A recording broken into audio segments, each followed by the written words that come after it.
next game is against Gennadi Sosonko. This was played in 1989 in Amsterdam.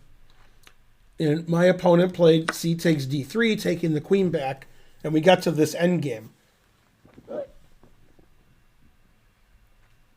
where I'm up the exchange, but he has 2 passed pawns. Okay, so first of all, I want to take this pawn because that pawn's dangerous. And the 2 ways to attack the pawn are rook c3 and rook d1. Which one is more likely to win the pawn?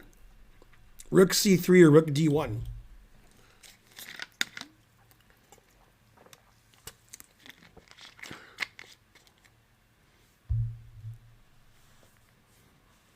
I guess rook d1.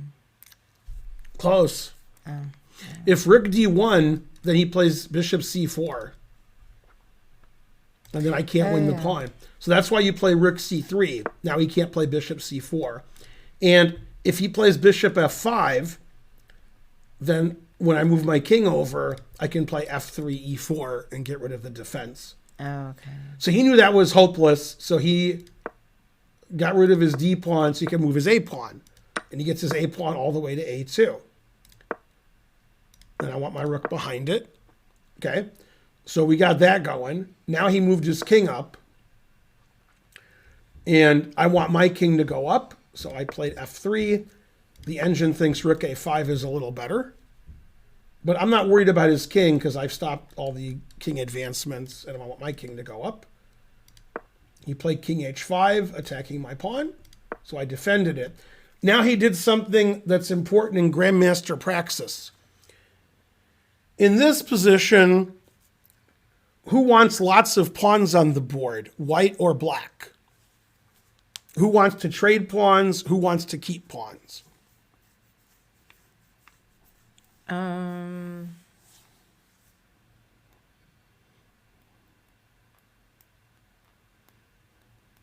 not sure.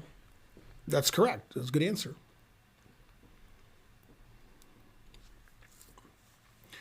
Okay, so when you're in an endgame...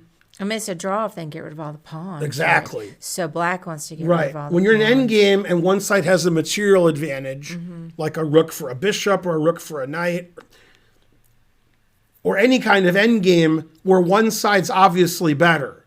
I mean, I have a rook and he has a bishop, so I'm better. It could be a knight and pawn endgame or a bishop and pawn endgame, and then you would still know who's better. For example, let's say this was a bishop and I played bishop b2, stopping him from queening. Okay? Well, he's better. He has a passed pawn in the 7th rank. So that's better for him. If it's better for him, I want to trade all the pawns. Because if I trade all the pawns, if I trade my 4 pawns for his 3 pawns, that pawn's not going to win. I can sack my bishop for it. So whoever has the advantage wants all the pawns on the board. When you have a disadvantage and you're trying to draw, you want no pawns on the board. As you pointed out, if there's no pawns, it's a draw. Rook and bishop is a draw.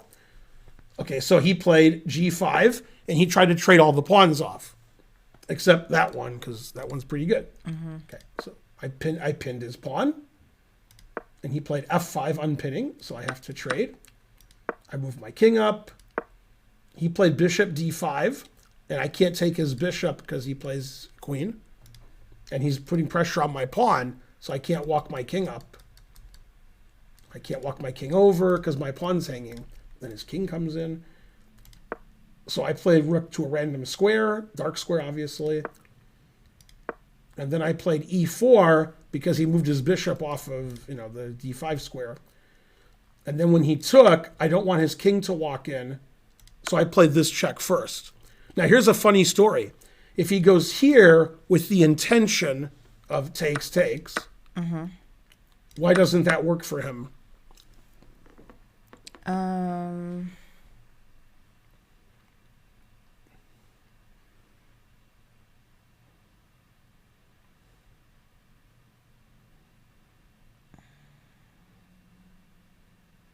Let's see.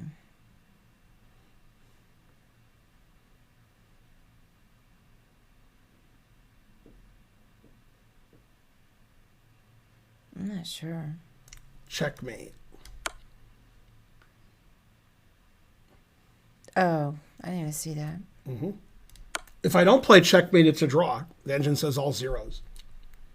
So he didn't do that. He played back, and I took. So I'm pretty happy because I got a passed pawn. My king can walk up. So our kings walk up. I check him away. My king walks up. But he's still got this passed pawn on the 7th. I check him away.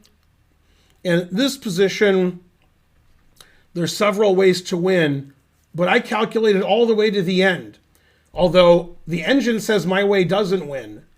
Who do I believe? Me when I was good, or the engine now that's not very good? The answer is fries. The engine says my move doesn't win. That means the engine's wrong, because I calculate all the way to the end of the game here. The engine wants me to play king c5 or king c3. I played king e5, and the engine says this is a draw. That means the engine's wrong. Better be. He attacked my rook. Let's see, king c6. Now the engine says I'm winning. It changed its mind. And by the way, the engine says king c6 is the best move. So the engine was wrong. Now it's right. When I say the engine, chess.com's engine, terrible. What's your depth on it? 20 is the depth. I wonder if I can change that. Maximum depth. Unlimited. There we go. That's better. Yeah, now we'll see. Now it says my move is the best on unlimited depth. Mm-hmm. Yeah. Yeah, we just changed that so that Right. reporting would be fast. Now in this position, I calculated all the way to when he resigned, because I used to be young and I could do that. So I played here. So I'm just going to play king here and take this and queen this and queen this. So he has to play king b7. I have to move my rook vertically. He has to play king c6. If he plays king b6, I take with check. Mm-hmm. Then I play king f6. He moves his king towards my rook.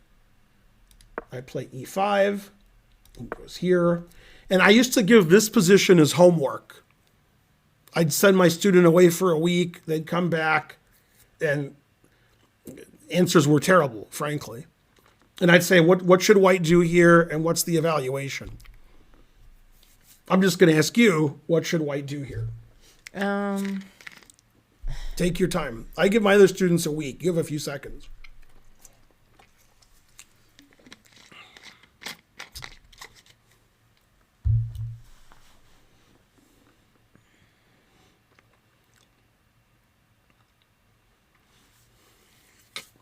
I showed this position to the Botez sisters, and they showed me a variation where white promotes to a queen later and then gives it away for no reason and loses the game. I was like, why'd you do that?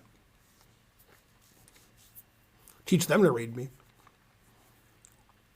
It seems like if you take the pawn with the rook, Mm-hmm. and then you take the G pawn, can't you just queen one of those? Okay, so what you need to do is decide whether to take the pawn or not, as you said. Mm-hmm. And the answer is you must take the pawn, because if you don't, let's say you go here, I don't know. Okay? Right. Then black's winning. Black to play and win. This is why you must take the pawn now and not wait.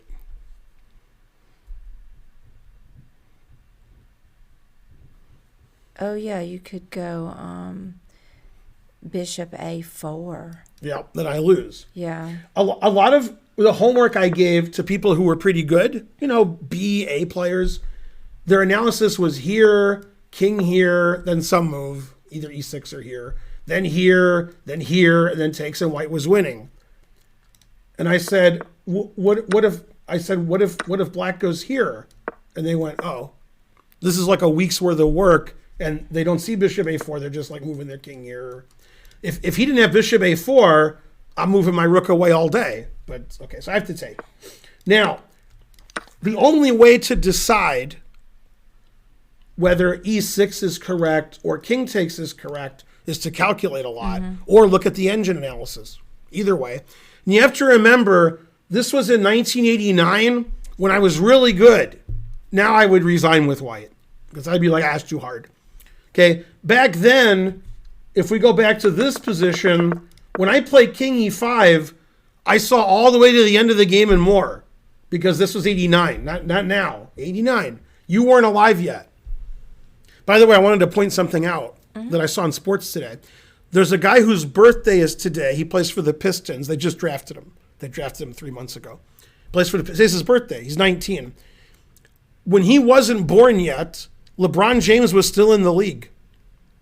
So LeBron James is in the league. A year later, this guy was born. Now they're both in the league. And the guy's 19. That's how long LeBron James has been in the league. Okay, so this is before you guys were born. I could calculate 100 moves ahead. Now I can't see nothing.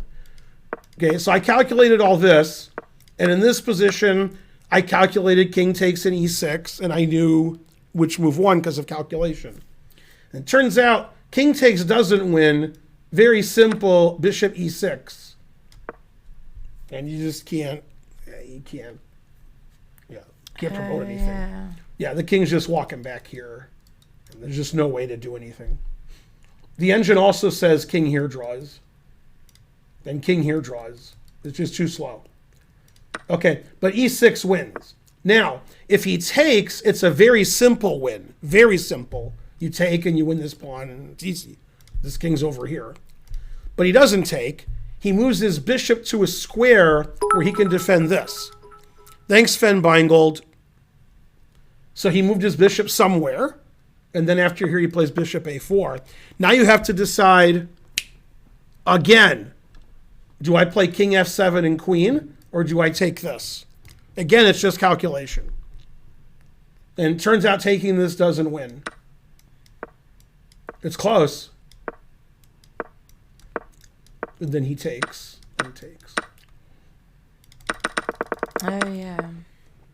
Okay, and I played king f7, and he resigned. And the reason he didn't resign earlier is he wanted to see if I was going to play king f7 or king takes g5. Like king takes g5, it's a draw. So once I play king f7, there's only one variation, but it's really cool. The king moves somewhere, doesn't matter where. The king moves somewhere, doesn't matter where. King moves somewhere. King here, and then king h5, and it's his move. I actually saw all that. We've seen that kind of thing before. Yeah. And this position I saw here, in this position. And that was one of the variations I calculated was this one. Because back then I could do that. Now I can't do anything. And then he was mad at me when the game ended because we didn't shake hands before the game, and that was my fault. It was my fault because he's older than me. Yeah. What? That's what he said. What did he say? Okay, so when the game started, we didn't shake hands. Then when the game ended, he resigned after king f7. I put my hand, he says, oh, now you want to shake hands. And he yelled at me for not shaking his hand before the game, which is I'm supposed to offer my hand because he's older than me. That's what he said. So he's a crotchety old man. Correct. He's alive now. And this was in 89. So he's a very old man. Our Bruce 2021 subscribed. Adults are so rude to children sometimes. I was barely a child. When they're I was 19. Oh, you were 19. Uh-huh. Wait, what year was it? 89. Oh, okay. You were an adult. I was. Yeah. Just because I lived in Europe and had a wife, that makes me an adult? Pretty much. Yeah, truth hurts. Yeah. I still played in the U.S. Junior Championship, not living in the U.S. and being married. Unusual. I wasn't even an IM then. This is my first IM norm. This was about a year after your game with Anand. I played Anand in England in 86. I played him in some like rapid tournaments, but you don't know about that. This is 89, 86 is when I played Anand. And I have a plate to prove it. Where is that plate? Is it upstairs? Is it put away? The plate? Yeah, it says 1986 It's in Oakham. the chess area there where Archer sits. Yes, Sosonko was a great player. Yeah. I mean, he was old in 89, or I thought he was because I was 19. So everybody was old. Now, in this tournament, my FIDE rating went up 43 points in one tournament. And I still didn't do as well as Luc van Wely. He gained more points than I did. Damn. Harsh. That's right, Mark. I think it was 91, or it was 89. It's one of them.